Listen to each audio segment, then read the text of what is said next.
इस बार भी इस करमजली के पेट में लड़की है।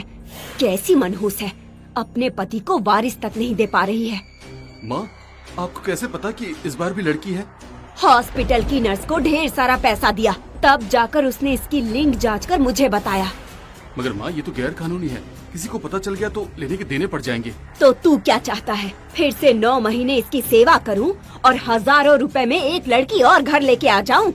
फिर तू सारी जिंदगी इसकी खिदमत कर और उसके दहेज के लिए पैसे जुटा। नहीं, मैं ये नहीं होने दूंगी। तो माँ, आप क्या करोगी?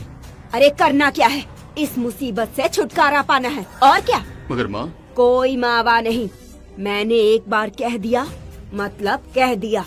मगर उसे मालूम पड़ेगा तो वो कभी भी इसके लिए तैयार नहीं होगी। कैसे तैयारी होगी? अरे उसे कुछ पता ही नहीं चलेगा।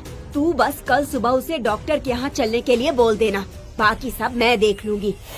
दूसरी तरफ सोना बहुत परेशान थी। 2 बेटियों के होने के बाद वो तीसरी बार माँ बनने वाली थी। दूसरी बेटी के जन्म के बाद ही डॉक्टर ने उसे ऑपरेशन के लिए कह दिया था, क्योंकि वो शारीरिक रूप से इतनी मजबूत नहीं थी कि तीसरी बार भी माँ बन सके। उसके बहुत मना करने के बावजूद पति राहुल अपनी माँ की जिद के आगे हार गया और उन दोनों को अपने तीसरे बच्चे के बारे में सोचना पड़ा। मगर उसकी तबीयत इतनी खराब थी कि वो घर के रोजमर्रा के काम भी नहीं कर पा रही थी। सोना, कैसी हो? तबीयत तो ठीक है ना?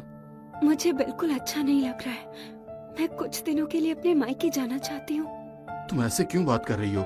मम्मी तुम्हारा इतना ख्याल तो रखती है। कल तुम्हारे लिए डॉक्टर का स्पेशल अपॉइंटमेंट लिया है, सुबह जल्दी तैयार हो जाना। सोना को राहुल की बात पर यकीन ही नहीं हुआ कि उसकी सास ने उसकी बेहतरी के लिए डॉक्टर से अपॉइंटमेंट लिया होगा।